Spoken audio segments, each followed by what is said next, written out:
السلام علیکم ورحمۃ اللہ وبرکاتہ۔ بھائی اور بہنوں، آپ کا استقبال ہے ہمارے پروگرام 5 منٹ کے مدرسے میں۔ ہمارا پہلا موضوع ہے قرآن۔ اللہ تعالیٰ نے کہا وَجَعَلْنَا اللَّيْلَ لِبَاسًا کہ اللہ نے رات کو پردہ بنایا ہے۔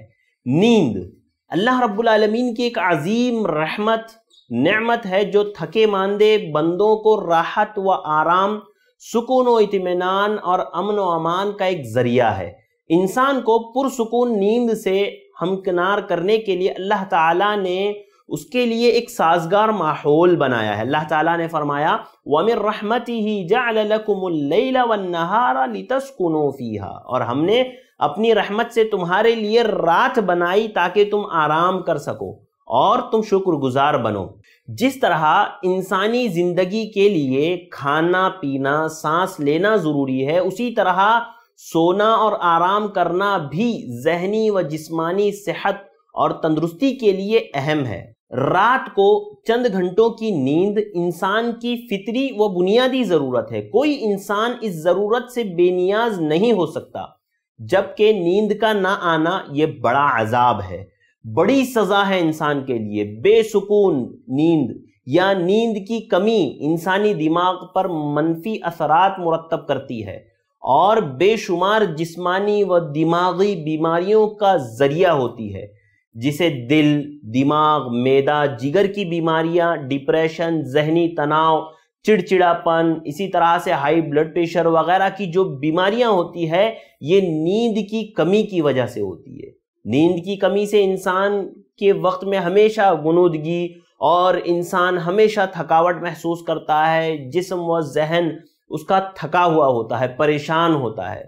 لہذا صحیح سالم انسان وہ ہوتا ہے جو اپنی نیند کو موقع پر وقت پر کر لے مکمل، اور اس کے بعد وہ چاق و چوبند اور چست ہو جاتا ہے۔ اسی نعمت کی طرف اللہ تعالیٰ نے اشارہ کرتے ہوئے کہا کہ اللہ تعالیٰ نے رات کو پردہ بنایا ہے۔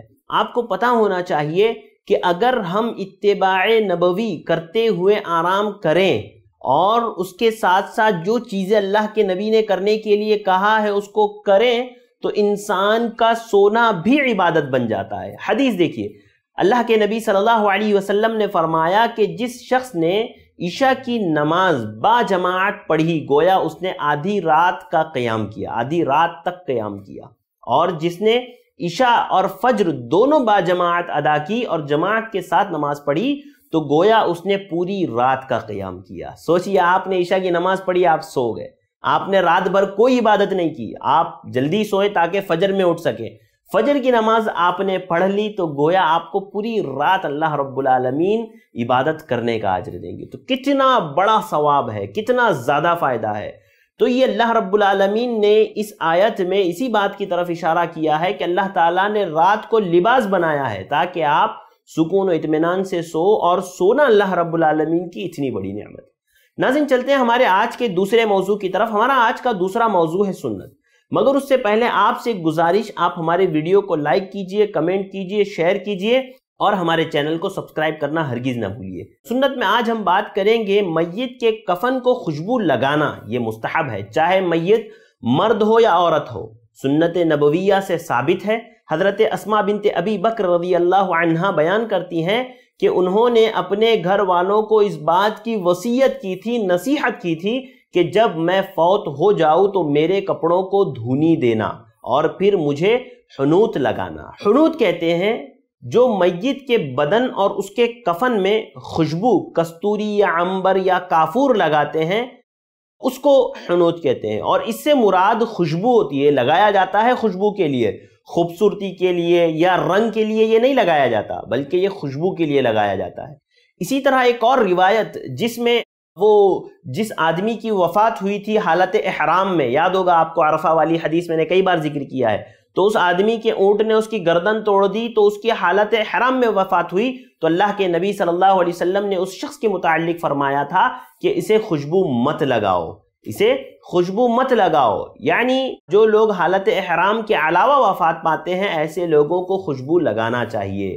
تو ناظرین، یہ ایک سنت ہے، یہ ایک اچھا عمل ہے کہ جب آدمی مر جائے تو اس کے کفن پر خوشبو لگائی جائے، عطر لگایا جائے۔ امام نووی رحمہ اللہ کہتے ہیں احرام کی حالت میں فوت ہونے کے علاوہ مرد اور عورت کے لیے باقی حالات میں کفن کو دھونی دینا یہ مستحب ہے، اور دھونی دینا یہ خوشبو کے لیے ہوتا ہے۔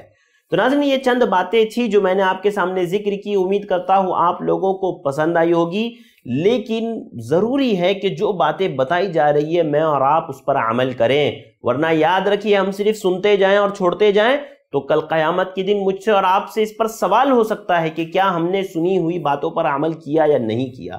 تو اللہ تعالیٰ سے دعا کرتے ہیں اللہ تعالیٰ سب سے پہلے مجھے اور ہم تمام کو کہی ہوئی باتوں پر عمل کرنے کی توفیق عطا فرمائے، آمین۔ السلام علیکم ورحمۃ اللہ وبرکاتہ۔